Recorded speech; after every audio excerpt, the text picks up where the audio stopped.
a questo punto farei un'ultima domanda per chiudere il nostro convegno che abbiamo aperto con l'onorevole Emanuele Prisco. Farei una domanda al vicepresidente Paolo Armenio, pregandolo, diciamo così, di provare a dare un messaggio, diciamo così, da Confindustria all'onorevole Emanuele Prisco, che possa portare, diciamo, al governo, cercando in qualche modo di comunicare una vostra necessità. Quindi che cos'è che volete soprattutto, oltre che sarà sicuramente tendenzialmente burocrazia, tasse, energia.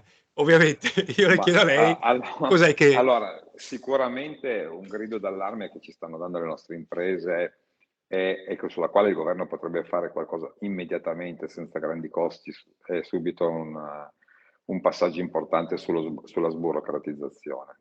Cioè, oramai le nostre imprese sono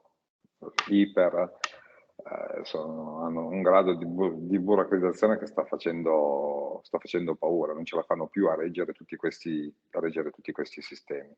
Cioè abbiamo dai comuni alle province, autorizzazioni, non autorizzazioni, oltretutto con enti che non si parlano, quindi questa è la cosa anche più grave. Cioè, dobbiamo rimettere a sistema il nostro paese e questa secondo me è la cosa principale. Poi basta, per cortesia, prebende da 200 euro, non servono a nulla. Cioè i 200 euro dati ai dipendenti, sì, ci hanno mangiato una pizza 2 sere forse, poi tutto Per assurdo tutto erano meglio gli serve. 80 euro di Renzi, per assurdo, che quantomeno erano mensili. Bravissimo, questo sto una tantum che forse si sono pagati 2 mezze bollette, una bolletta, ma si ritrovano di nuovo purtroppo comunque con gravi problemi. Allora usiamo questi soldi per ridurre il cuneo fiscale, fosse anche di poco ma almeno è continuativo.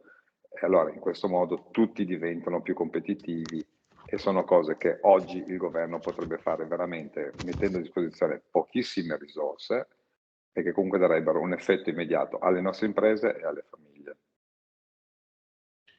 Posso? Sono d'accordo.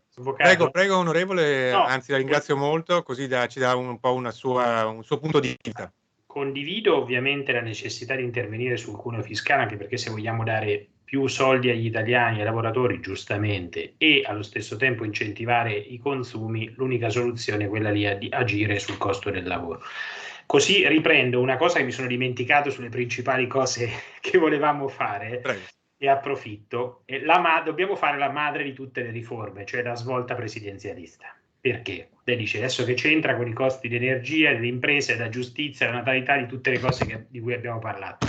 Perché o noi passiamo da una democrazia interloquente a una democrazia decidente, in cui, come avviene oggi per i presidenti delle regioni, come avviene per i sindaci, decidono e fanno, e dopo 5 anni rispondono ai propri cittadini di quello che hanno fatto, oppure continuiamo a fare, come avviene oggi, compromessi al ribasso, ma che poi non servono sostanzialmente a nessuno. Il dottor Armenio ha ricordato l'una tantum, per carità, meglio che niente, però è evidente che è il frutto di un compromesso al ribasso, cioè di una mancata recepimento della necessità che ha questa nazione di prendere una linea chiara e decisa.